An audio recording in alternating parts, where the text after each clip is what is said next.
you grew up near the Appalachian Mountains, you already know. Folks don't just make up stories out here, they remember them. I'd love to know, where are you tuning in from, and what time is it right now? Drop it in the comments. It's wild how many of us are sitting in the dark, listening to the same story, scattered across different corners of the country. Hit the like button and subscribe. It helps more people find their way into these woods, whether they should or not. Let's start. I was 18 when it happened. That Halloween, my cousin Aaron roped me into one of his trademark stupid ideas. This time, it was a backwoods dare with two of his friends. We were deep in the Blue Ridge Mountains, way off any map, headed to a place locals called Iron Vale. It used to be a coal mining outpost around a century ago, but now it was little more than heaps of moss-covered stones and grim local tales, the kind of forgotten ruin teenagers used for cheap scares and drunken dares, especially around Halloween. Aaron had heard about it from a mechanic named Cliff, who worked with him at the body shop. Not exactly ghost stories, more like odd things people stumbled upon. Tools left behind that somehow hadn't rusted. Letters folded neat and fresh like they'd been written that morning. Wooden dolls, smooth and spotless, as if carved yesterday. One camper swore he woke up to find barefoot prints circling his tent in late December. So, naturally, Aaron wanted to see it for himself. He said it'd be a good story. Funny or freaky, didn't matter which. We loaded into Caleb's dusty Jeep just before dusk, carrying a half-empty bottle of bourbon, 2 flashlights, and a tent so crooked it barely stood on its own. Jordan, always the clown, brought a handful of expired fireworks from his dad's shed, claiming they'd set the mood. We drove until the dirt road ended, then hiked another 30 minutes through thick forest that seemed to lean in around us. The trees felt ancient, patient, like they'd been waiting for something. It was too still. No wind, no night creatures, just our boots crunching leaves older than we were. By the time we reached the clearing, the sun was gone, replaced by a dull gray glow that never quite turned to darkness. The place looked like it might have once been a trading post or a store, back when Iron Vale was alive. Only low stone walls remained, a collapsed chimney half swallowed by ivy, and a single wooden beam with a strand of wire drooping from it, like a broken noose. Everything felt wrong, colorless, airless. Even our flashlights couldn't seem to cut through the haze. Caleb lit a couple of fireworks. Their short, sputtering flares threw quick red shadows across the stones. Jordan passed the bourbon around, laughing too loudly, while Aaron was already exploring. We dumped our sleeping bags inside the leaning tent and started joking about who'd be brave enough to sleep outside. The air was heavy with that dumb teenage bravado that fills the space before fear has a chance to. Then Aaron crouched by the fire pit and said, "Hey, check this out." He pulled something from between 2 flat rocks, a small tin box, the kind your grandmother might have kept mints or sewing needles in. It was dented and faded, painted with faint blue flowers that had nearly peeled away. But despite its age, it wasn't rusty. Not at all. It looked like it had just been buried yesterday. Aaron flipped it, open, expecting gum wrappers or maybe someone's secret stash. Inside were only 2 folded sheets of paper. No candy, no coins, just dry yellowed paper that somehow didn't smell of rot. The first was a drawing, rough pencil lines marking a ridge, some clustered trees, and a circle drawn around what looked like a ring of stones. The sketch was simple but eerily accurate, almost identical to where we stood. On the back, written in thick black block letters, were the words, "This is where I saw her last." Aaron read it aloud, and his grin died in the space of a heartbeat. His whole face changed. that spark of cocky mischief gone blank. He held the paper away from himself, like it might be contagious. Caleb gave a nervous laugh, and Jordan muttered, "Who's her?" Nobody answered. Caleb reached for the second sheet. This one had just a line at the top. List of people she took with her. Below that were 5 names. 3 were crossed out in smeared red ink. The 4th was underlined. The 5th, written clean and plain, said, "You." No one joked this time. Even the woods seemed to hush, like it was waiting for our reaction. Jordan whispered, "That's a joke, right?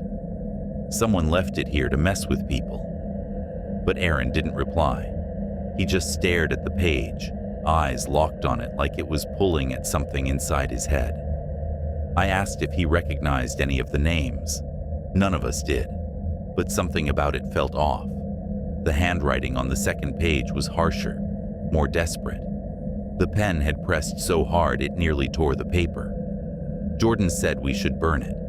Caleb thought we should follow the map. Maybe it was part of some local Halloween prank, a treasure hunt or something. He sounded excited, but his voice was shaking just enough to betray him. So, like idiots, we followed it. We zipped up our jackets, grabbed our flashlights, and started down the path drawn on the map. It led downhill, through twisted brambles that tore at our jeans, past rusted mining tracks that vanished into the dirt. The deeper we went, the colder it got. After about 20 minutes, we found the spot. It was a ring of stones, 10 feet across, perfectly round, rising to our waists. At its center was an iron pole, with a lantern hanging crookedly from it. The glass cracked, the metal orange with rust, except it was moving. Slowly, back and forth, swinging, though there was no wind, no breath of air. The faint clink of glass on metal echoed sharp and hollow. We stood there, waiting for something we didn't want to happen. Then Aaron pointed. "Look," he said. Just outside the stone ring lay a child's shoe, small, black, polished leather, with a silver buckle. It was spotless. No dirt, no wear. It didn't belong in this place.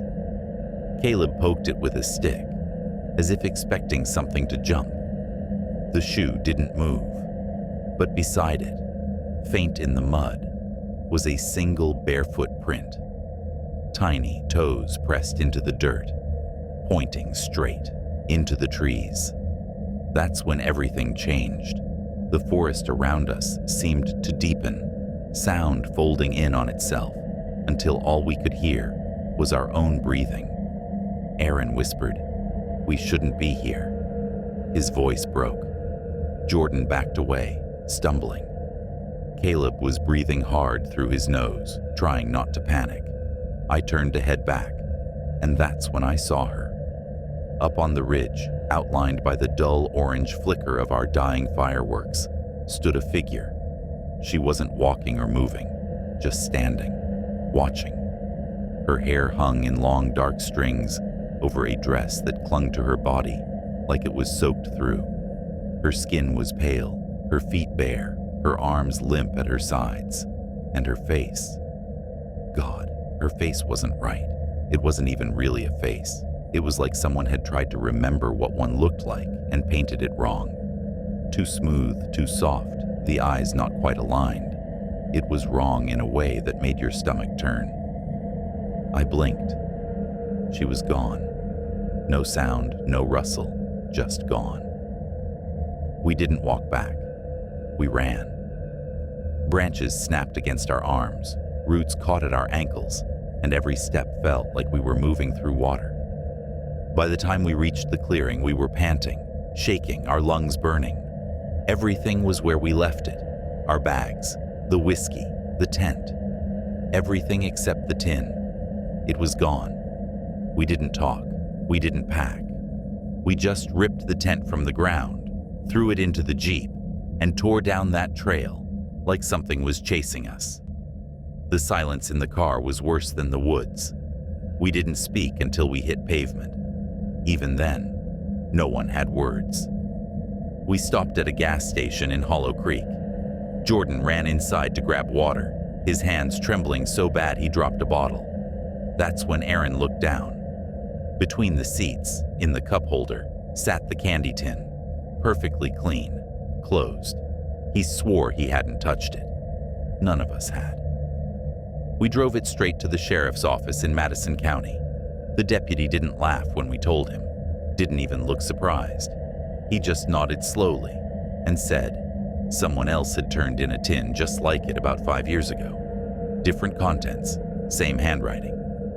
He took our names and the tin, logged it away, and told us they'd call if they needed anything. They never did. Months went by. We tried to forget. But the next Halloween, Aaron called me after midnight. His voice was shaking. He said his little sister had woken up screaming because someone whispered her name through her bedroom window. He ran outside. Nothing, except for a single black child's shoe on the porch, clean and perfect, silver buckle gleaming in the moonlight. He asked if I still had the paper with the names. I told him I burned it. That was true, I did. But last week, while cleaning my garage, I found something caught in the lining of my old hiking bag. A folded page that smelled faintly of smoke. When I opened it, my stomach dropped. One line was written across the top in that same heavy, pressed-down handwriting. "This is where I'll see you next." And underneath it, my name. Halloween that year was supposed to be quiet, muted, uneventful, something to get through without any noise. After the mess of the breakup, I wasn't looking for company. I just wanted distance, space, the kind of silence that felt heavy enough to drown in. When the maintenance office offered a short-term contract fixing up parts of the Cumberland Ridge Forest, I took it immediately. It was a remote stretch of land deep in eastern Kentucky, where an old state park had been shut down for nearly a decade after a flash flood. The Park Service was trying to reopen a few cabins for one of those autumn heritage weekends. People drinking cider, dressing in flannel, pretending the woods still held something pure. The job wasn't glamorous. Tighten bolts, patch roofs, sweep out dust. But it paid, and best of all, no one would find me there. There were 8 cabins in total, identical builds, dark logs stacked tight, small porches, narrow windows that caught no light. They leaned slightly, as if the ridge had been slowly reclaiming them. The project lead, Ray, was a wiry guy in his late 50s who used to drive long-haul trucks. He called me kid, though I was 34, and he carried himself like a man who'd seen more empty roads than people. We'd drive up each afternoon, the truck groaning through the steep switchbacks, and split the work. Ray always left before midnight. He said he didn't like being up there after 11:1.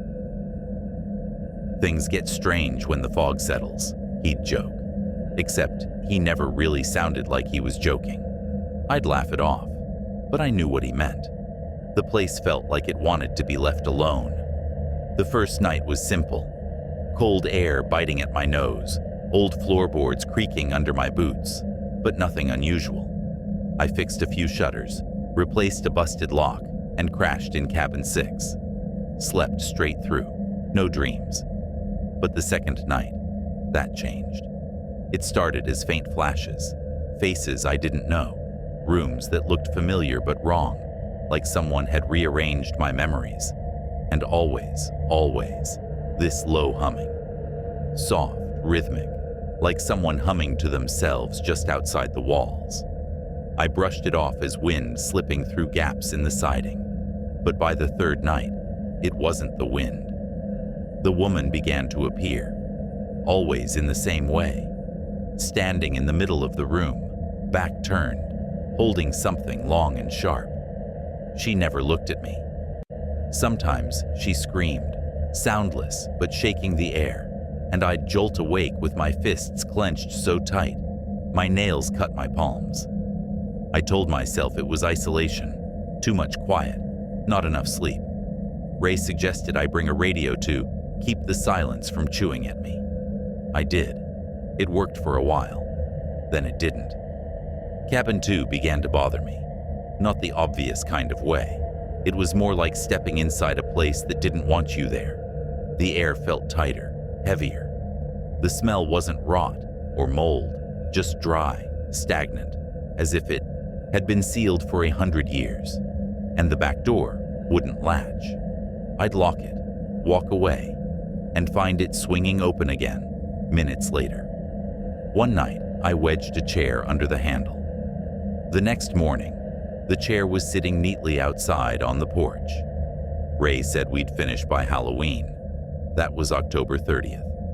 He planned to take the lower trail and handle the creekside cabins, while I finished up the top 3. We'd meet in the middle for coffee before heading out. As he climbed into his truck, he turned to me and said, "Leave the lights on in cabin 2 tonight." I asked why, but he just shook his head and drove off. That night, the dreams came back harder. This time, the woman wasn't faceless anymore. It was Elena, my ex. Her expression was blank, exactly the way she looked the day we signed the divorce papers. When I woke, I realized I'd been crying in my sleep. The radio buzzed faintly beside me, static filling the silence. I turned the dial, but all I got was white noise. I decided to get through the last checklist fast. Dust, sweep, pack up, and leave. Then, around 9:30, the radio popped once, a sharp crack, and went dead. Immediately after, I heard it. Heavy boots outside, crunching in the dirt, slow and deliberate, circling the cabin. I froze, thinking maybe it was Ray, but no engine lights, no voice. The steps stopped behind the back door. The latch lifted with a click, and the door eased open just enough for a cold gust to crawl through. I slammed it shut, locked it again, and waited, pulse hammering in my ears. When I turned around, the flashlight I'd left on the table was gone. I found it in cabin 3, lying on the floor. The beam pointed at something I didn't want to see.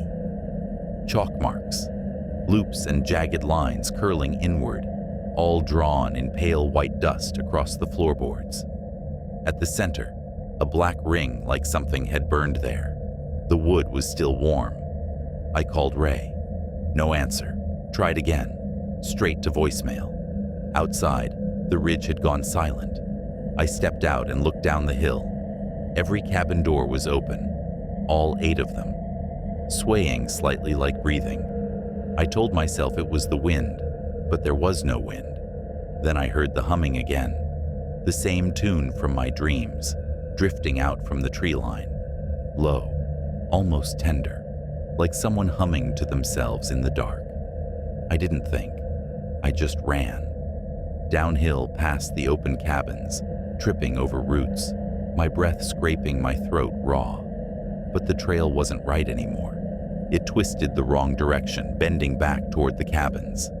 Behind me, the doors started slamming shut one after another, sharp as gunfire. I could see flickers of red light inside the cabins, soft and steady like lanterns or coals, burning slow. I didn't stop running until I found myself back where I started, standing in front of cabin 2. Everything had gone still. The lights, the sound, even the air. The door was open. Inside, the walls were covered in symbols, hundreds of them, smeared in something darker than chalk. Between them were words, burned into the wood with perfect precision. One word stretched across the main beam, unfinished. Awesome. The smell hit me before the sight did. Sweet, chemical, and faintly like rot. Then someone stepped forward from the shadows. It was me. Same jacket, same height, same face, but pale, colorless. The skin stretched thin. His eyes were flat, almost gray, and his mouth was wrong, pulled too wide, like something had tugged the corners open. He didn't speak at first, just stared, head tilted, lips trembling. Then he started humming, the same tune, only this time, There were words under it. End her. Free yourself. He didn't shout, didn't need to. His voice was everywhere, in my chest, in my skull, vibrating through the wood. I bolted, left everything, my bag, my coat, the radio. I hit the trail blind, tearing through branches until the trees broke open, and I saw my truck. The keys were still in the ignition. I didn't breathe until I hit the highway, and the ridge was just a shadow in the mirror. I called the county office the next morning and quit. No explanation, no reason. They mailed the last paycheck, but I never picked it up. A few weeks later, the dream stopped. I convinced myself it had been exhaustion, maybe carbon monoxide from the old heaters. Anything but what I'd seen. Then 6 months later, I saw Ray again. It was behind a hardware store on the outskirts of town. He looked awful, thin, pale, his eyes darting like he hadn't slept in weeks. He asked if I'd heard about the ridge. I told him no. That's when he pulled out his phone and showed me the photos. All 8 cabins were covered wall to wall in black paint. Not graffiti, but thick tar-like symbols stretching across the ceilings, the floors, the doors. The word from before was complete now. Osmodeus. He said no one had been up there since I left. No workers, no footprints, no vandal tracks. The county shut the ridge down again, labeled it unstable ground, and sealed the access road. But Ray couldn't stop thinking about it. He said he had dreams too. Same humming, same tune. He wanted to go back just once to see it for ourselves. I told him no. He nodded like he expected that, gave me this hollow look, and walked off toward his truck. That was the last time I saw him. That night, I couldn't sleep. Around 2 a.m., I woke to the faintest sound, drifting through my open window. That same low humming, soft and steady, almost tender. And when I looked at the mirror across the room, I swear, just for a second, I saw someone standing behind me, pale, still, humming along. Halloween didn't mean much in the little town of Raventon, tucked deep in the Blue Ridge Mountains. Kids didn't trick or treat. No plastic pumpkins or fake cobwebs hung from porches. Maybe, if you drove down Main Street before dusk, you'd see a candle flickering in a window or a carved pumpkin sagging on a step. But once the sun sank behind the ridgeline, everyone went inside. The mountains had a way of turning hollow and still at night, the kind of silence that didn't feel natural, like the woods themselves were holding their breath. People in Raventon didn't wander after dark. That year, though, I stayed late at work. It was a Thursday, and I'd been patching up old fencing along the southern boundary of the county park.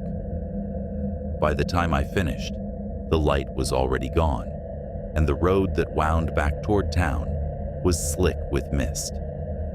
About halfway home, just past the old churchyard, I saw a wooden sign nailed crookedly to a fence post.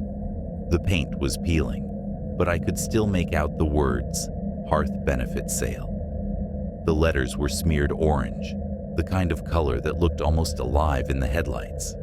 I almost kept driving. But there were a few folding tables still set up and an old pickup with its tailgate down.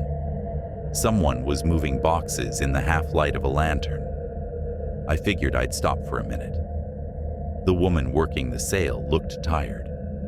Denim jacket, gray hair tucked behind her ears, face lined like the bark of the trees around her. She barely looked up when I walked over. Most of what was left was junk. Chipped mugs, extension cords tied in knots, puzzle boxes with half the pieces missing. But then I saw a crate sitting apart from the rest. It was smaller, darker, the wood scorched black around the edges, the iron latch coated in rust. A piece of twine hung from the handle with a little tag that read, "Free with purchase." Something about it pulled at me. I pointed at it. and asked where it came from. The woman didn't meet my eyes. "Old place," she said, "from the Holloway estate." She mumbled something about basement junk, then turned away. The name stopped me. Holloway. Even just hearing it made my stomach twist. People didn't talk about the Holloway house in Raventon. It sat high on Crow Ridge, hidden by dead oaks that never seemed to bloom, even in July. The last Holloway, Isabel, had died there on Halloween night in 1998. Everyone in town had a version of what happened. Some said she poisoned her guests at a dinner party. Others claimed she vanished into the woods, and the sheriff called it suicide to quiet the talk. No one ever lived there again. I bought a dented lantern for a few dollars, just to justify taking the crate. It wasn't heavy, but it felt dense, like it was holding its breath. Back at home, I set it on the kitchen table. The latch was stiff, but it opened with a groan that felt like a sigh. Inside were dried flowers crumbling to dust, a tarnished brooch, several letters tied together with twine, and something wrapped in a strip of faded gray cloth. The letters were old, but still legible, each one written in looping black ink, signed simply I.H. They mentioned The Gathering and The Chosen Night, every date circling late October. A few pages had brownish stains near the edges, tacky even after all those years. My fingers stuck slightly when I turned them. The thing wrapped in cloth was worse.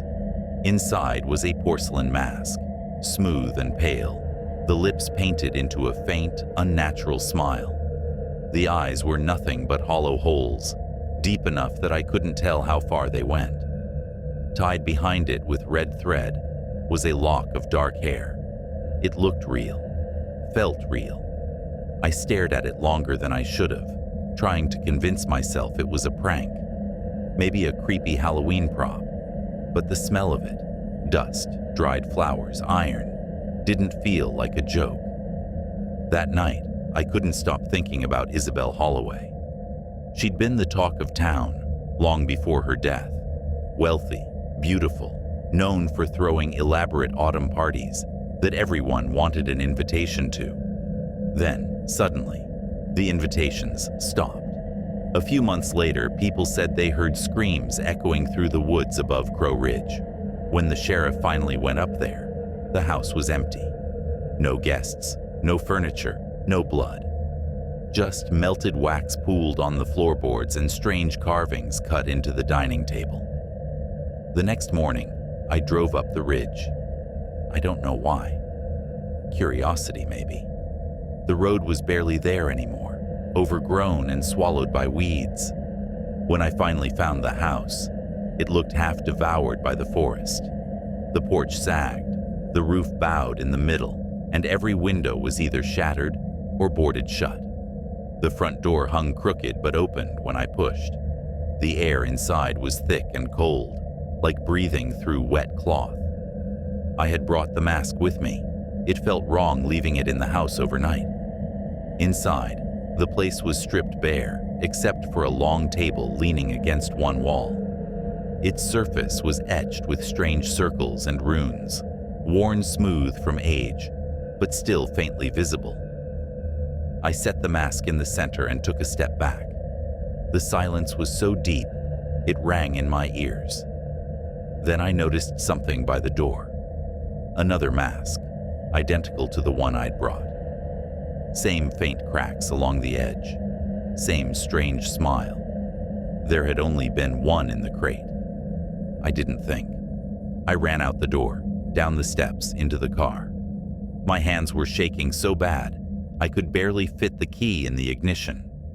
When I did, I froze. The keys weren't there. They were sitting neatly on the passenger seat, beside a folded piece of paper. It was newer than the letters, but the handwriting was the same. Elegant loops, perfect strokes of black ink. It read, "For the next gathering." I didn't look in the mirrors on the drive home. When I got back, I told myself I'd burn the letters, toss the mask, be done with it. But the crate was gone. The table where I'd set it was spotless, not just empty, but dustless, as if it had never been there at all. I checked every lock in the house. The doors were bolted, the windows sealed. Still, the air smelled faintly of dried flowers and damp wood. Just after midnight, 3 knocks came at the front door, even, slow, deliberate. I stood frozen for nearly a full minute before I worked up the nerve to open it. No one was there, only the mask, hanging from the knob by that same red thread. I left it there until sunrise. The next morning, I took the mask and the letters to the sheriff's office. The deputy listened politely until I said, "Holloway." His expression changed immediately. He leaned back in his chair and said the Holloway house had burned down in 2001. Nothing left but the stone foundation. I told him that couldn't be right. I'd been there just the day before, walked through the door, saw the table myself. He gave me a long, uneasy look, but finally said he'd drive up that afternoon to check it out. I followed him. He didn't ask me to, but I couldn't let him go alone. When we reached Crow Ridge, the house was gone, completely. Just a flat patch of scorched earth, covered in weeds. No porch, no table, not even the stone steps I'd walked on. The deputy stared at me like I'd lost it. "Maybe you took the wrong turn," he said. "But I knew that road. There's only one way up, one way down." He left after that, said he'd file a note for the record. That night, I couldn't sleep. Every sound made me flinch. Around 3 a.m, I heard it. The back door creaking open, not knocking this time, just the long groan of wood bending. I grabbed a flashlight and crept into the kitchen. The door was shut tight, but hanging from the handle was another mask, smaller this time, child-sized, still tied with the same red thread. I locked every window, every door, then sat on the couch until sunrise. By morning, the mask was gone. All that was left was a faint ring on the paint where the thread had rubbed the door frame. A week later, I got a letter in the mail. No return address. Inside was a single dried flower pressed flat between 2 sheets of paper.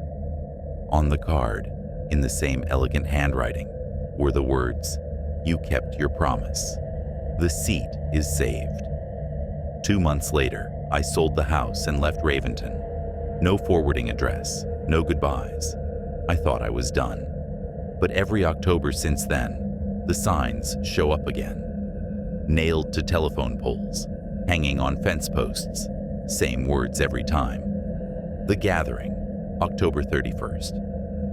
Last year, I saw one outside a gas station in Asheville, half buried in the gravel. There was a pickup parked beside it, tailgate down, a single wooden crate sitting in the back. The tag tied to the handle said, "Free with purchase." This year, I'm leaving before the sun sets. I'm not waiting for another knock, another letter, another mask. Whatever waits up on that ridge, it doesn't forget names. It just waits for the next one to write down. Halloween never really meant much around here. We're tucked deep into the Blue Ridge Mountains, a few miles north of the North Carolina line. One of those places where everyone knows everyone's middle name and still waves at passing trucks out of habit. People don't do Halloween like the movies show it. No haunted houses, no late-night trick-or-treating. Around here, Halloween means hay rides behind the church, caramel apples that pull your fillings loose, and the same cardboard decorations people have been taping to their windows since the 80s. By sundown, it's done. Porch lights off, blinds drawn, the town folding in on itself before the night even begins. That's how it's always been. But that year, October 31st, things changed. My friend Grant decided to modernize tradition, as he put it. He worked at Weston County Community College, teaching environmental science to freshmen who thought hiking counted as fieldwork. He figured a Halloween night hike would be harmless fun, a little spooky, a little educational. He asked if I'd come along since I knew the area better than he did. Said it would be good to have a local guide. I didn't have plans, and part of me thought it might be nice to actually do something different for once.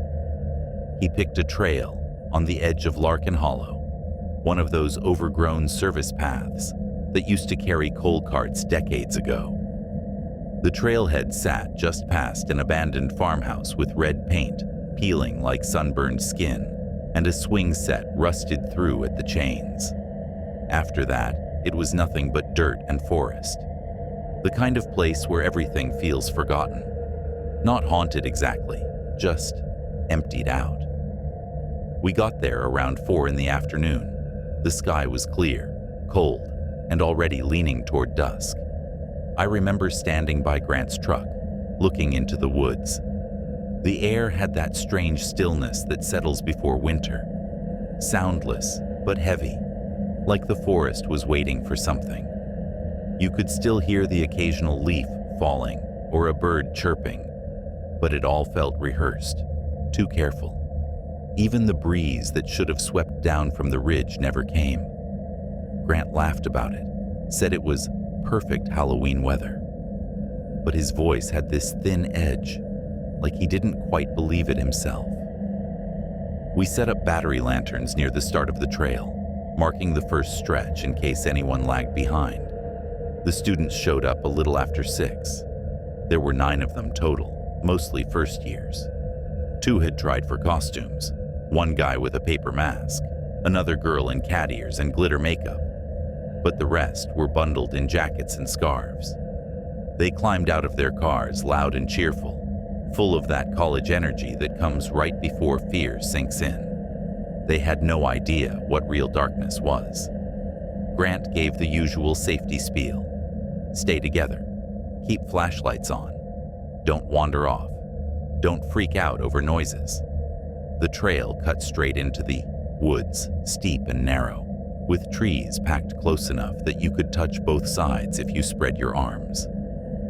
The air was thick with leaf rot and damp earth. You could hear every step as boots sank into the mulch, a soft, steady shuffling, like the forest breathing under our feet. 15 minutes in, the girl at the back, Lena, I think, called out that she'd seen something move ahead of us. She said it crossed the trail fast, just outside the light. Grant tried to laugh it off, said it was probably a deer, but his flashlight swept wide and slow, the beam shaking a little. Lena didn't laugh.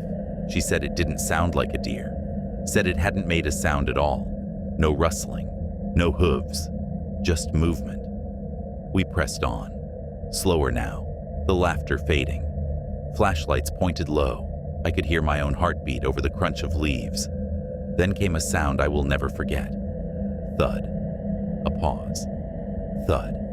It wasn't sharp like a branch breaking or high like a snap. It was deep, deliberate, like something heavy, dropping into soft ground. The kind of sound you feel in your ribs. Another pause. Then again. Thud. We stopped. No one needed to say a word. Grant turned off his flashlight, and one by one, the rest followed. We stood there in blackness, so complete that the dark felt solid, like fabric pressing against our faces. Breathing quickened. The sound came again. Closer now. Thud. Pause. Thud. And then nothing. Even the insects had gone silent. It was like the woods themselves were holding their breath. Someone whispered, "Is this part of it?" No one answered. I heard Grant quietly flick the safety off his bear spray. I'd seen him do that before on hikes, but this time, his hands were shaking. We started walking again, faster. The trail widened up ahead into what used to be a clearing, an old mining loop where the carts once turned before the tracks were pulled up. Grant's flashlight cut across it, and that's when I saw it. Something moved, It crossed the clearing in one smooth motion. Fast, too fast. Not running, not walking, but gliding. Its limbs were too long, bent in the wrong directions, elbows and knees pointing backward like a puppet, with strings tangled. The light hit it just long enough to catch a flash of gray, skin dull and wet like clay, left in the rain. Then it was gone, slipping between the trees without a sound. Not crashing, not brushing against branches, just gone, like it had melted back into the dark. Nobody moved. One of the students started crying quietly. Grant didn't speak, just stared at the tree line like he was trying to convince himself it hadn't been real. He muttered something about an optical illusion, but the words came out flat. We turned around. I took the lead, Grant at the back. Everyone kept their lights steady on the trail, but the path looked different now. Tighter, darker, the trees leaning in. About 5 minutes into the walk back, I realized something was wrong. We passed a tree with a white tag nailed into it, a trail marker. I recognized it by the deep scar in its trunk. It was the same one we'd passed 15 minutes into the hike, which meant we hadn't gone back. We'd gone in a circle. Grant tried to tell the group we'd just looped by accident, but his voice was hoarse. He started calling toward the trailhead, yelling for anyone near the cars to respond. Nothing, not even an echo. Then the sound came again. Thud. Off to the right this time, closer, thud. It moved with us, matching our pace, always just beyond the reach of the flashlights. Not stumbling or breaking branches, smooth, deliberate, tracking us. Run, I yelled, and we did. No order, no plan, just panic. Flashlights swung wildly, beams slicing the dark like knives. I heard someone fall, heard sobbing, the sound of scraping boots, but no one stopped. When we burst through the tree line into the clearing where the truck was, my chest was tight, lungs burning. The lanterns were off. All of them. Not knocked over or broken, just turned off, every single one. Grant didn't say a word. He got the truck started fast, tires spitting gravel, and we tore down that dirt road until the forest disappeared in the mirrors. No one spoke on the drive back. One by one, we dropped the students at the college parking lot. None of them made eye contact. None of them asked what it was. When everyone was gone, Grant sat behind the wheel, staring at nothing for a long time. He looked hollow. Not scared exactly, just empty, like someone had pulled something out of him and left a space behind. He didn't say a word, just nodded once and drove away. The next morning he called, said he'd gone back to the trail at dawn to pick up the lanterns, but the trail wasn't there. No markers, no clearing, not even the spot where we'd parked. Just solid forest, untouched. He swore he'd walked the same route, but it was like it had never existed. I didn't go back. That winter, people started noticing strange things around Larkin Hollow. Hunters said the ridge had gone dead quiet. No birds, no deer, no tracks in the snow. For 3 months, it stayed that way. Then one morning in late February, it all came back. Birdsong, fresh prints, the sound of wind moving through the trees, like the woods had woken up from a long sleep. Grant quit his job that spring, sold his house, moved out west without saying goodbye. Didn't leave a number, didn't leave an address.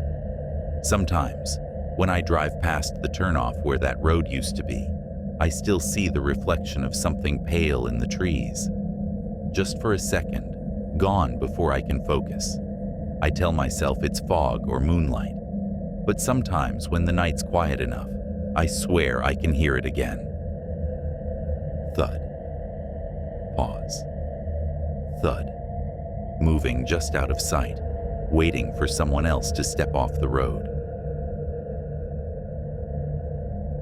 It was supposed to be just a quiet weekend in the hills, near Maple Hollow Ridge, nothing more than a favor for my cousin Aaron, while he took his family to the Halloween fair down in Briar Creek. I'd been to the farmhouse before, but never alone. It wasn't the kind of place you could forget. Built by our great-grandfather back in the 1930s, it sat crooked at the end of a long gravel road that wound through the folds of the mountains, surrounded by trees so dense they seemed to swallow the sky. By day, the place was beautiful, a postcard of old Appalachian stillness, with the fields glinting in the light and the ridges rolling green as far as you could see. But at night, that stillness changed. The quiet pressed in, deep and strange, until it felt like the whole world narrowed down to the single patch of land where the house stood.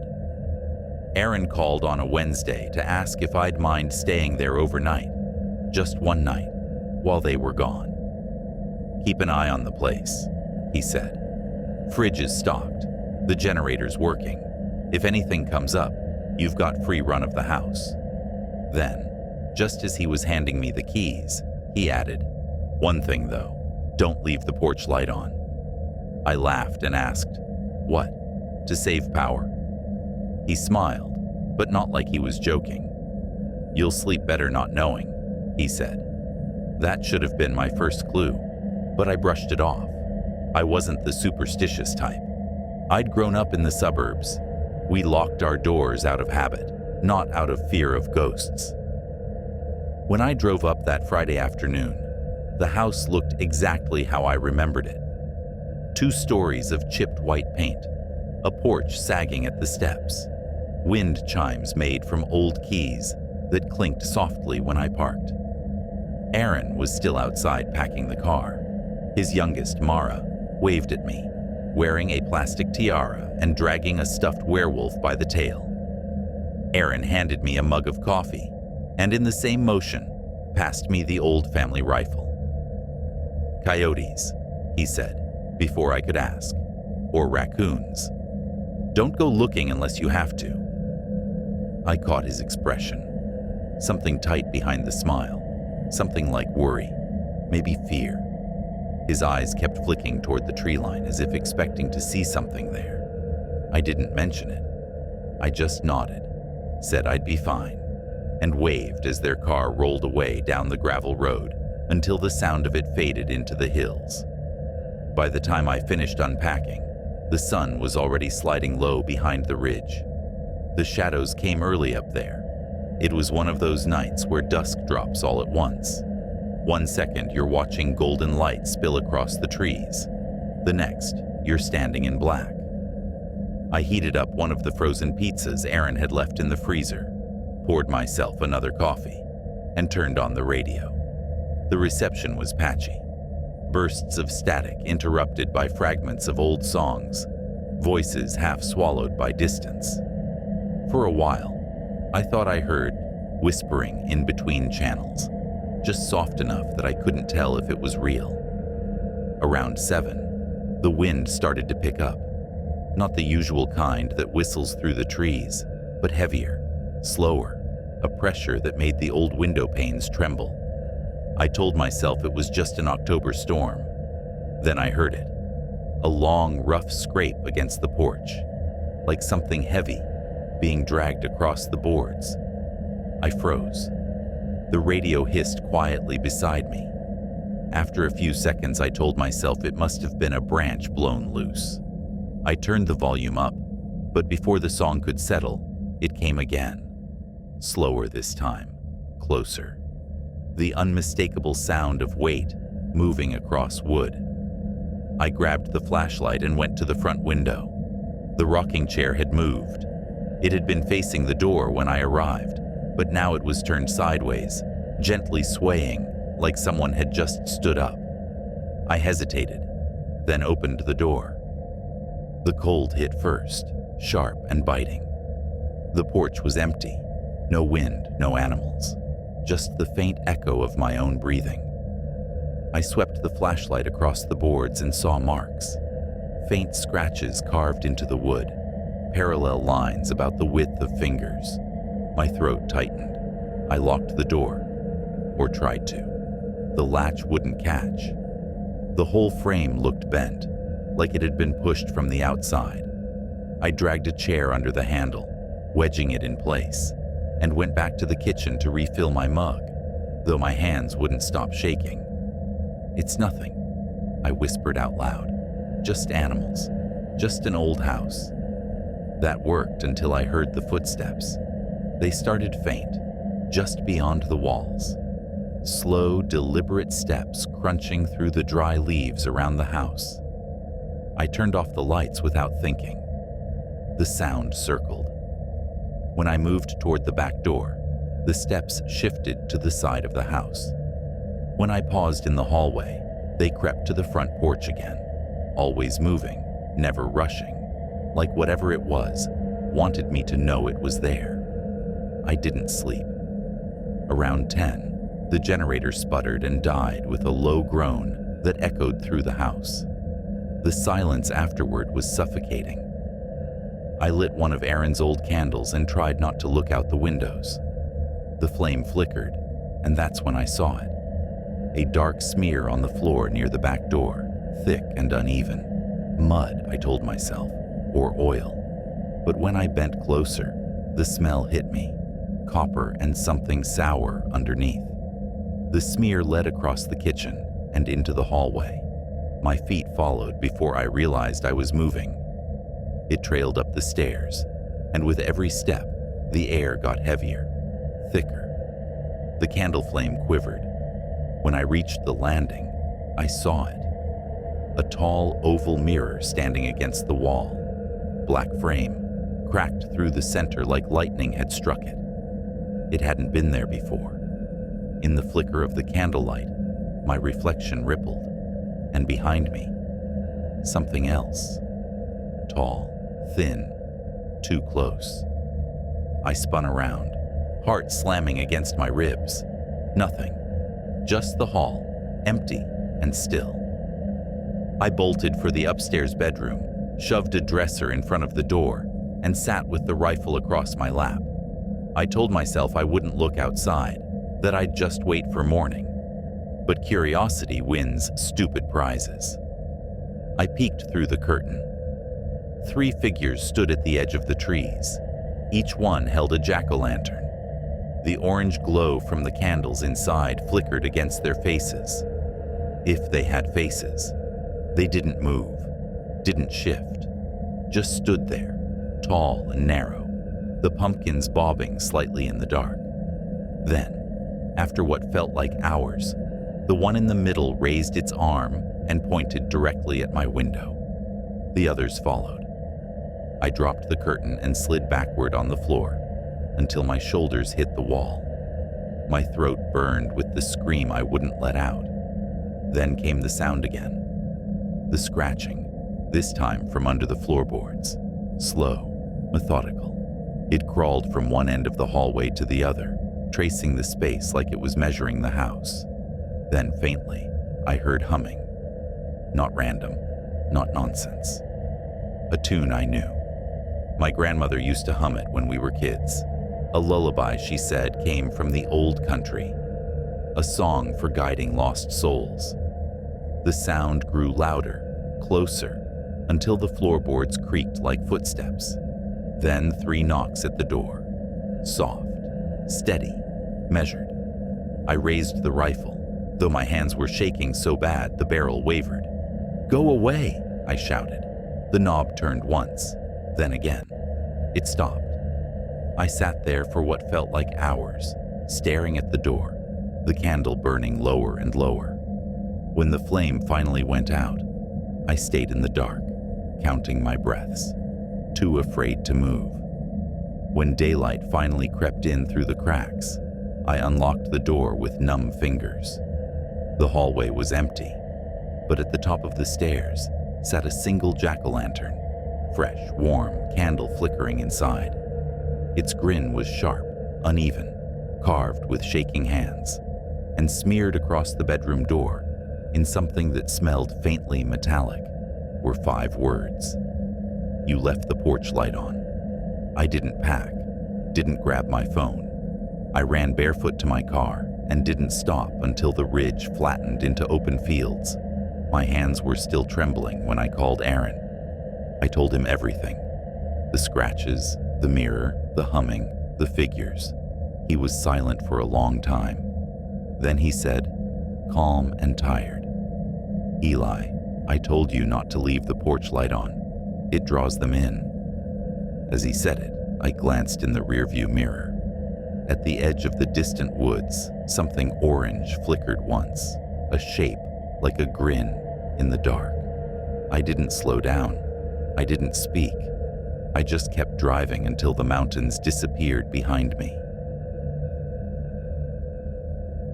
Our town sits tucked deep in the Cumberland Highlands of Appalachia, a quiet place where time feels slower, where folks know not to go stirring up things that don't need stirring. Halloween was never much here. We'd set out a few pumpkins. Maybe some kids would go to the church lot for trunk or treat. But no one dressed up scary. No fake blood. No haunted houses. The old folks said Halloween was just for city people who didn't know any better. That up here, you don't invite that kind of attention. That year, though, things were different. The high school decided to host a haunted trail as a fundraiser for the marching band. They used the patch of woods behind the football field, the one that borders the old coal road, long since overgrown.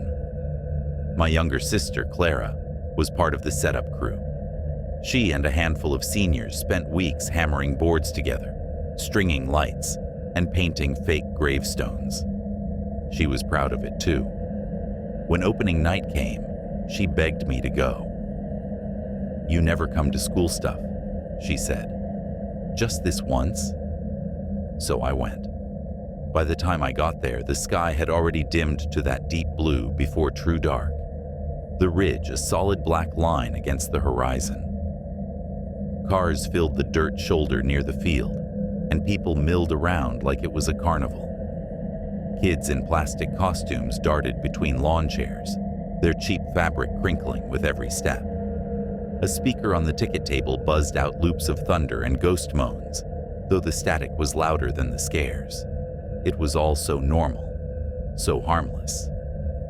I paid $2, got a neon wristband, and followed a group toward the tree line. 2 students in black hoodies waved people through with toy machetes. Neither of them looked thrilled to be there. I smiled, stepped past, and followed the flickering string lights that marked the trail's entrance. The start was exactly what you'd expect. Goofy and half-hearted. Plastic skeletons dangled from tree limbs. A fog machine chugged unevenly beside a tunnel made from wooden pallets.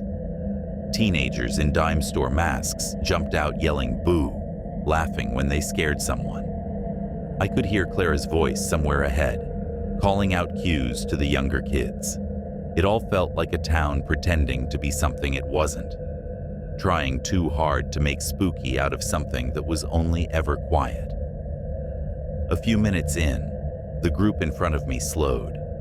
2 girls stopped to film themselves, doing that whispery TikTok voice people use when they think they're in danger, but want to look cute doing it. I didn't want to be in the background of their video, so I slipped around them, following the rope line on the left side of the path. That's when things started to shift. The rope thinned out. The light jars switched colors. Not the warm orange candles from before, but cold little bulbs that flickered blue, then green, then red. I figured it was just a change of theme. Maybe a new section meant to look creepier. But when I glanced behind me, the girls were gone. So was the group before them. It got quiet fast, too quiet. The trail narrowed until it barely fit one person. The lights stretched farther apart. I turned, expecting to see someone catching up. Nobody. Just the woods swallowing the path behind me. I was about to call out when I saw movement. A man crouched beside a tree about 20 feet ahead. He wasn't in costume, no mask, no fake blood. just a long gray coat, heavy and stiff, like it had soaked through too many storms. His arms hung limp at his sides, head tilted just slightly, watching. I froze. He didn't move, didn't flinch, just stared, the way a wild animal does when it's trying to decide if you're worth noticing. I stepped off the trail, giving him space, circling wide through the underbrush. He didn't turn his head, didn't do anything at all. Even as I passed him, that head stayed tilted, eyes following. Something in my chest knotted up tight, not panic exactly, just a wrongness so thick it felt alive. The trail bent left, dipping deeper into the woods. The air got damp, the soil soft under my boots. The smell changed too, faintly sour, old, like the inside of a forgotten cellar. The lights flickered, dimming one by one until I was walking in, near dark. Behind me, a crunch of leaves. I stopped. Silence. Then another crunch, slow, deliberate. I turned the flashlight on my phone and swept it around. Nothing but trees. When I looked ahead again, the trail had split. 2 ways this time. One sloped down toward what looked like a wire fence.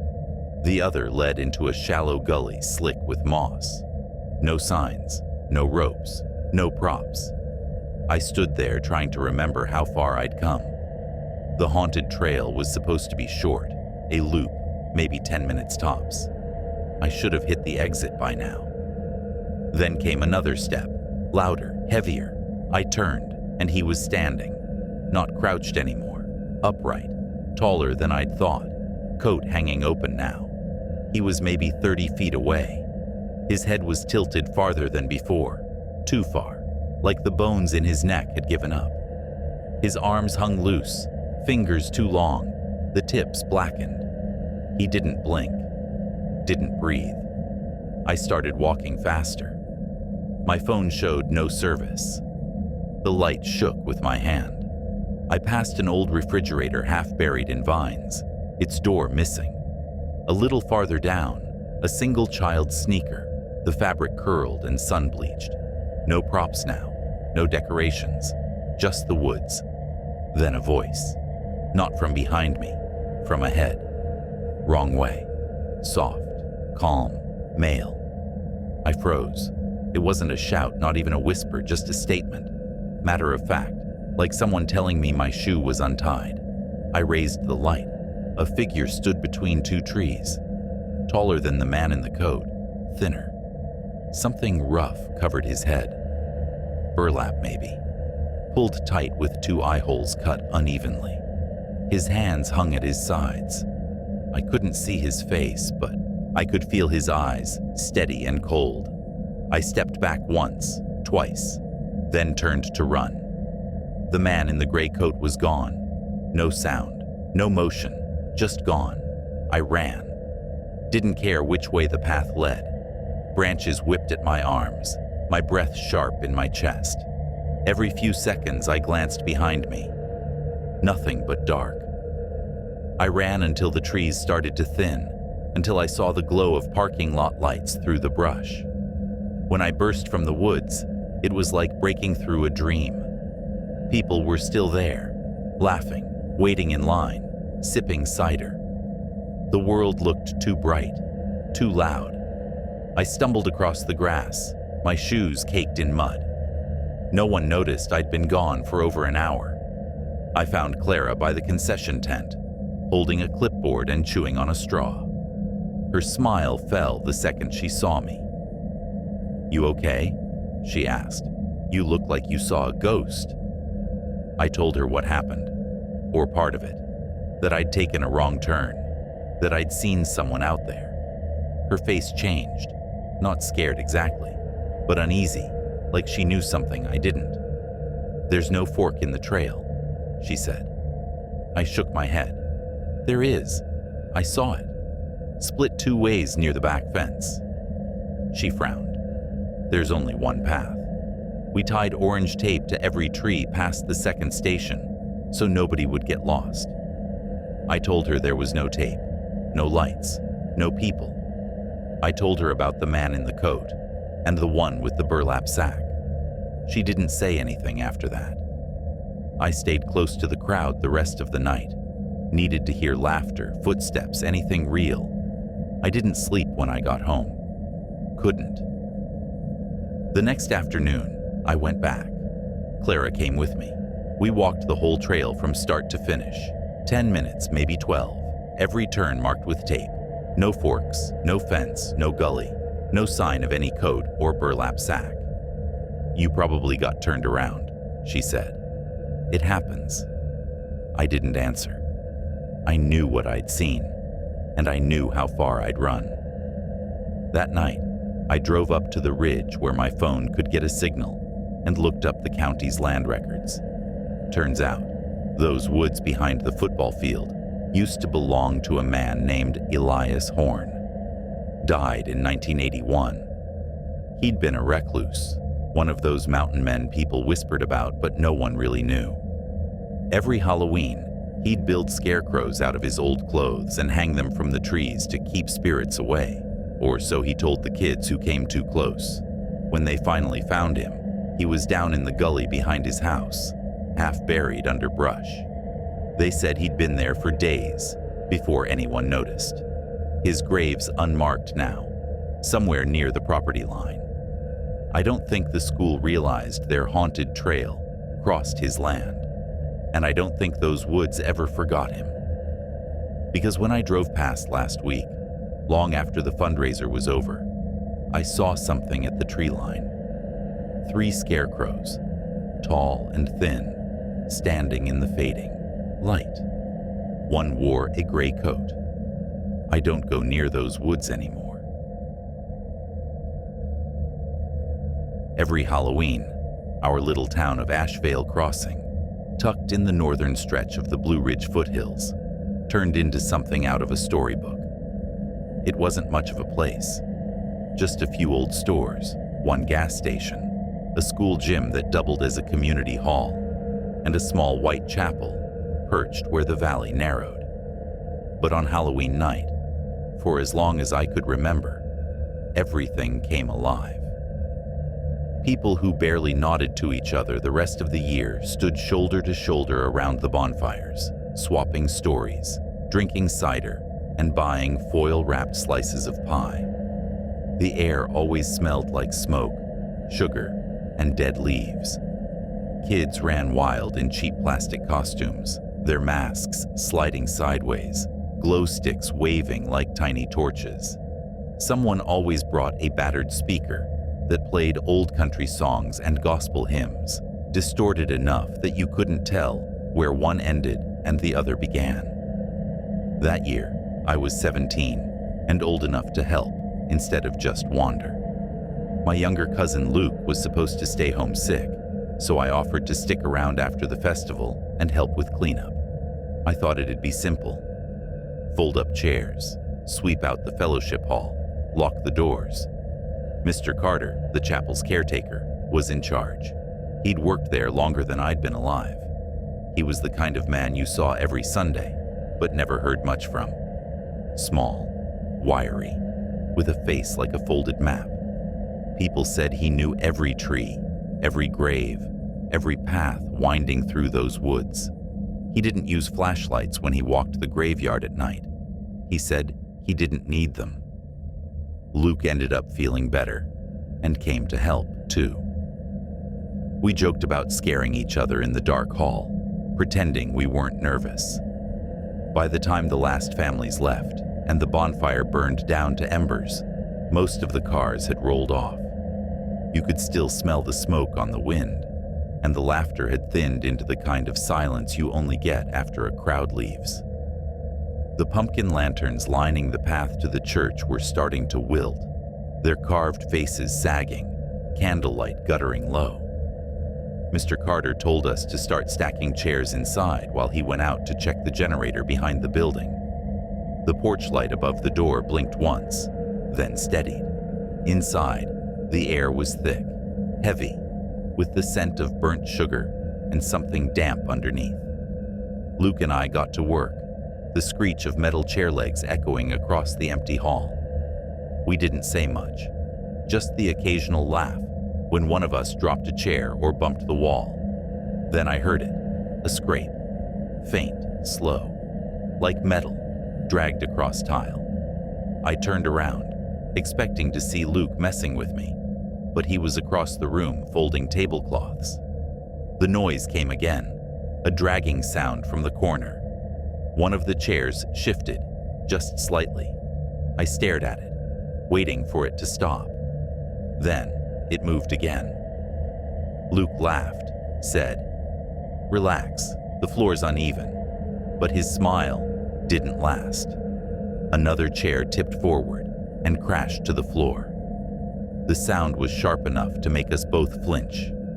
"Seriously, man," I said. But before I finished, a third chair started to tremble, rattling against the tile, like something was pressing down on it. I grabbed it by the back, but it jerked out of my grip and slammed backward with a bang that made my heart jump. That's when the door creaked open, and Mr. Carter stepped inside. We both started talking, trying to explain what had happened, but he just frowned, more tired than angry. "Don't fool around in here," he said quietly. "The Lord's house ain't for games." Then he turned and walked back out. Luke let out a shaky laugh, said he'd had enough for the night. He offered me a ride home, but I told him I'd stay. I didn't want to look scared. He shrugged, waved, and left. I watched his car roll down the road until the taillights vanished beyond the trees. Then it was just me. The night air felt too still. No crickets, no wind. The last bits of the bonfire glowed faintly behind the church. I stepped outside to find Mr. Carter, but something was off. His truck was still parked by the gate, the keys dangling from the ignition, driver's door open. He never left things like that. I called his name. Nothing. Called again, louder. The only answer was the creek gurgling somewhere in the dark. Then the motion light over the tool shed blinked on. I followed the gravel path, my footsteps loud in the silence. The shed door was open just a crack. I pushed it wider, shining my phone's flashlight inside. Everything was neat. Shovels hanging, mower in the corner, cans lined up against the wall. But then I saw it. A handprint smeared into the wood near the handle. Small. Dirt smudged deep into the grooves. I rubbed it with my sleeve, thinking it might have been there earlier. When I looked again, another print had appeared beside it. Faint, almost translucent, like it had been pressed from the inside. My stomach twisted. I stepped back, closed the door, and forced a laugh I didn't feel. Then I noticed the pumpkins. The lanterns lining the path began to flicker. One went out, then another, then another. Each candle died, the light swallowing itself until the whole path was dark, the world shrinking to the glow of my phone. Even the crickets stopped. The motion light over the door buzzed once, twice, then died. Something about the dark felt heavier now, closer. I turned toward the back of the church, toward the cemetery on the hill. I don't know why. Maybe because that was where he'd gone. Maybe because I couldn't stand standing still. The grass was wet beneath my shoes, cold soaking through my socks. My light swung over the crooked gravestones, the names half-eaten by moss. Then it hit something in the mud. A footprint. Barefoot. Small, the toes pressed deep and clean. They weren't going into the graveyard. They were coming out. I followed them, without meaning to. They weaved between the graves, leading to a small fenced plot where the oldest stones leaned together like drunks. In the middle, a headstone lay flat, half buried. The dirt around it looked darker, freshly turned. That's when I heard it, breathing, low, slow, right behind me. Not hurried, not panicked, just steady, like whoever it was waiting. I turned. Mr. Carter stood a few feet away. His face was shadowed, but I could see his eyes glint in the light. "You shouldn't follow the prints," he said. His voice sounded thin, stretched out, like he was speaking from somewhere far away. "They don't stop where you think they do." Then, he walked past me, crouched beside the fallen stone, and placed his hand flat on the dirt. The breathing stopped. The night went still. No insects, no wind. Just silence. "Go back inside," he said, not looking up. I didn't argue. I ran. Inside the fellowship hall, I locked the door and sat in the dark, clutching my phone, its light dimming. For a while, there was nothing. Then the sound started, a slow creak from beneath the floorboards, a scrape, long and drawn out, traveling from one end of the room to the other. Then silence. I didn't move, didn't even breathe. I just waited. When the first bit of daylight crept through the windows, I finally unlocked the door. Mr. Carter's truck was still there. The sheriff came later that morning after someone reported it. They found his keys, his flashlight, and a patch of disturbed soil near the cemetery fence. No blood, no tracks, nothing else. They said maybe he'd wandered into the woods and fallen, but I knew that wasn't true. He never got lost. He was part of those woods. The church reopened 2 weeks later. They hired a new caretaker, a younger guy named Hank, who smiled too much and refused to stay there after sunset. No one mentioned Mr. Carter anymore except in whispers, the way people talk about a storm that passed too close. Some said he'd finally lost his mind after decades alone with the dead. Others said he'd found something that wasn't supposed to be found, something that had been waiting. I didn't want to believe any of it. But the next time I walked past the cemetery, the ground was soft from rain, and I saw them. The prints. Same small bare feet, pressed fresh into the mud, winding out from the graves toward the church. When I leaned on the iron fence, it was cold, colder than the air, colder than the ground, and for a moment I thought I felt it move, a slow, faint rise and fall, like breathing. Every Halloween since, Ash Vale still holds its festival. The lights shine, the pies sell, the kids run laughing through the night. But I stay home. Some things don't need an audience anymore. My name's Evan, and every Halloween out here in the Allegheny Highlands, the town of Red Brook Hollow turns itself inside out. People string paper bats across telephone lines. Hay bales and scarecrows line the roads, and every porch flickers with pumpkin light until dawn. They call it the Lantern Vigil, some old mountain custom meant to keep the ridge spirits content before the first frost sets in. Nobody really remembers where the idea came from, just that skipping it is bad luck. I'd never cared much for it myself, but the year I turned 22, my cousin Renee asked if I'd help her run her cider stall down on the courthouse lawn. Said the volunteer list was short, and she'd pay me in cash and free donuts. I wasn't going to argue. By sundown, the whole square was a blur of firelight and music, grill smoke rising into the chill, kids running around with sticky caramel apples and glow sticks snapping in their fists, laughter bouncing off the courthouse walls.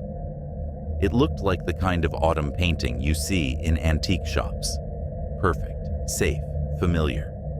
By the time the sun slipped behind the hills, the glow from all the jack-o'-lanterns turned the square into something almost unreal. Every window, every step, every post seemed to flicker orange. I was still hauling pie boxes out of Renee's truck when the church bell rang. 6 slow tolls that rolled through the valley like thunder. "Take a breather, Ev," Renee called, brushing apple peels off her apron. "You've been at it all day." So I did. Once you pass the last streetlight in Redbrook, the asphalt gives way to gravel, and then dirt. And after that, it's just the woods and the whisper of the creek that runs between the fields. That's where I saw it. The old Miller barn, leaning into the ground like it was trying to bury itself. I hadn't thought about that place in years. My grandfather used to tell stories about it when I was a kid. Said a preacher used to hold services there when the coal camps were still full, before he vanished one winter in a snowstorm. The barn looked like it had for as long as I could remember. Gray slats sagging, half the roof caved in, one side swallowed by vines. But sitting right on the fence post at the edge of the property was something that didn't fit. A pumpkin, bright orange, fresh, carved with a jagged grin, eyes crooked and teeth like little knives. It was too new, too clean. No reason for anyone to drag a decoration that far from town. I figured some kid from the vigil thought they were being clever, leaving it there as a joke. I decided to grab it before it fell over and lit the grass on fire. The ditch was soft with mud. My boots sank as I crossed, and when I climbed over the fence, the pumpkin flickered once. That was when the barn door creaked open. I froze. There was no wind, no rustling, just that single sound, long, dry, and slow, as the door swung halfway open. "Hello?" I called. My voice sounded thin in the dark. No answer. The pumpkin's light dimmed to a faint pulse, and then I noticed it wasn't alone. There were more of them inside, dozens, each carved differently, some laughing, some screaming, some with holes too small for eyes. They lined the floor and windowsills, all of them turned toward the door. Their candlelight shimmered faintly against the wood, like they were breathing together. The air smelled of wet earth and smoke, like an old fire had died out years ago, but never quite left. I told myself it was a prank, that some kids were probably hiding nearby with cameras waiting for me to freak out. So I stepped inside. The boards sank and groaned beneath me. Dust rose in little clouds with every footstep. The pumpkin's glow was weak, their candles burned low, but enough to see what sat in the middle of the barn, a tall wooden chair, perfectly upright. On it was a single pumpkin, uncarved, plain, smooth. Above it, tied to one of the ceiling beams, hung a rope, old, frayed, swaying slightly. My stomach went cold. I turned to leave. Then came a noise, a deep thump under the floorboards. Once, twice, then 3 times. Slow, deliberate. I crouched, pressed my hand against the floor. The wood vibrated beneath my palm, like something was moving under there. "Cut it out," I shouted, half angry, half terrified, hoping maybe it was one of the teens who helped with the festival. The knocking stopped. Then, without warning, the plain pumpkin on the chair started to tremble. Not roll, shake, like something trapped inside was pressing against the skin. The rope above it swayed harder, creaking with each swing. I backed toward the door. My flashlight beam caught dust, swirling in the air like smoke. I reached for the frame and hit solid wood. No gap, no opening. The doorway was sealed shut. Rough planks, no hinges, no handle. I slammed my shoulder into it. Nothing. The air behind me shifted. The chair scraped forward an inch. Then again. Each drag left a shallow groove in the dust. The pumpkin toppled from the seat and hit the floor with a wet sound. Not a hollow thud like a gourd should make, but something heavier. Something that squelched. A thin crack split down its side. Then another. And from that seam, 2 long black fingers slid out. The skin, if you could call it that, looked wet and rotten, the joints bending wrong. Too many of them. Another hand followed, clawing at the boards, leaving streaks that smoked like they were burning cold.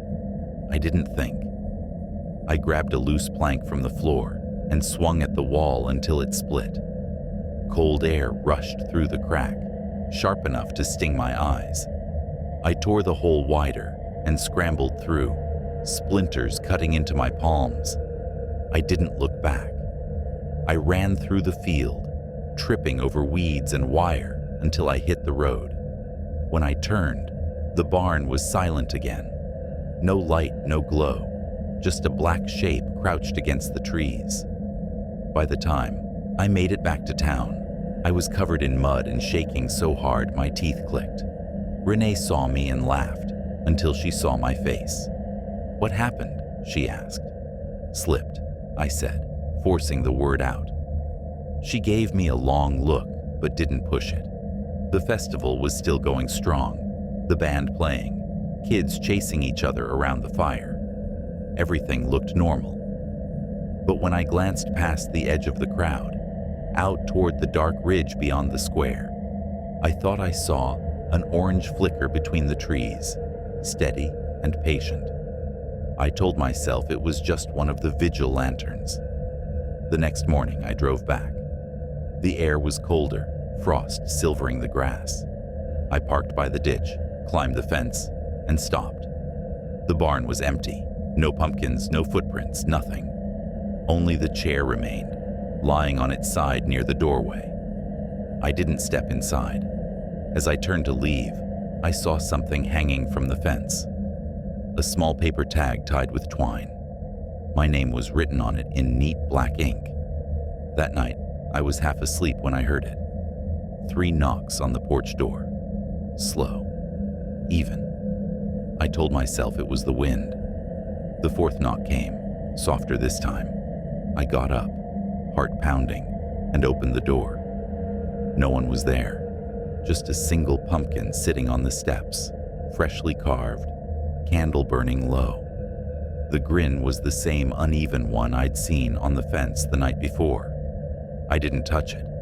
I waited until midnight, then blew out the flame and carried it to the edge of the road. By morning, it was gone.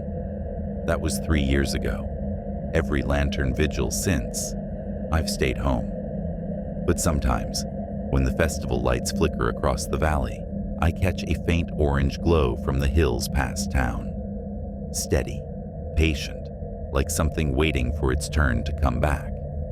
And every year, without fail, I hear 3 quiet knocks on my door.